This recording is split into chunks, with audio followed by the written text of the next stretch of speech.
Yes, matokeo bora kabisa kwa mnyama Simba Sports Club akiwa ugenini. Amefanikiwa kuibuka na matokeo akimfunga timu ya Nsingizini Hotspurs. Bonge moja la match kutoka kwa mnyama Simba. Performance bora sana kutoka kwa mchezaji mmoja wa klabu ya Simba. Binafsi, Kibu Denis Prosper akishine kweli kweli katika mashindano ya kimataifa. Ikawa vile kuna DNA kati ya Kibu Denis pamoja na mashindano ya kimataifa. Mwamba anaendeleza moto wake kama kawaida. Pantev, mzee wa matatu, anafanya kazi kubwa sana kwenye game hii leo na mnyama Simba anaanza vizuri sana. Hakika Simba kwenye mashindano ya kimataifa, huyu ndio mwamba, ndio mwanaume anayejua kuongoza ramani ya vita. Baada ya Young Africans kupata matokeo jana, Azam FC kuibuka na ushindi, Singida wakipata matokeo moja, mnyama Simba amekuja kuwaonyesha njia ya kupita katika mashindano ya kimataifa. Anashinda chuma 3 ugenini. Kibu Denis Prosper akitupia chuma 2. Kumbuka kwenye ligi hana goli hata moja.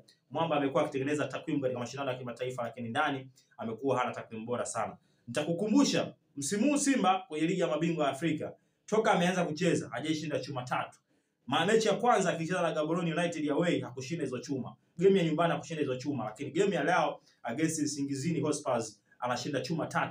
Bonge moja la mechi. Na nafikiri mimi binafsi kwa performance ambayo Simba ameionyesha, na waona Simba tayari wameshafuzu kwenda katika hatua inayofuata kwa sababu wamecheza mpira mkubwa sana leo wakiwa ugenini. Na kocha Pantev, kitu pekee ambacho nakiona, anataka timu hiyo inakimbia sana, inashambulia sana uwanja. Nafikiri hapo anahitaji kila mchezaji awe sawa sawa, kuanzia kwenye utimamu wa akili lakini pia utimamu wa kimwili.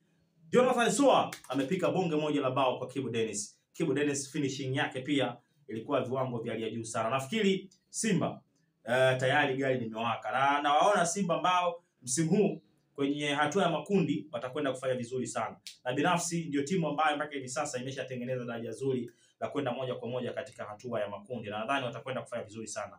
Bonge moja la bench kwa mchezaji boja. Morris Abraham anatokea sub pia. Fanya kazi kubwa sana bwana mdogo. Nadhani Simba hivi sasa imejipata. Wilson Nangu, moja kati ya mabeki ambao nimekuwa nikizungumza, wanafanya kazi kubwa sana.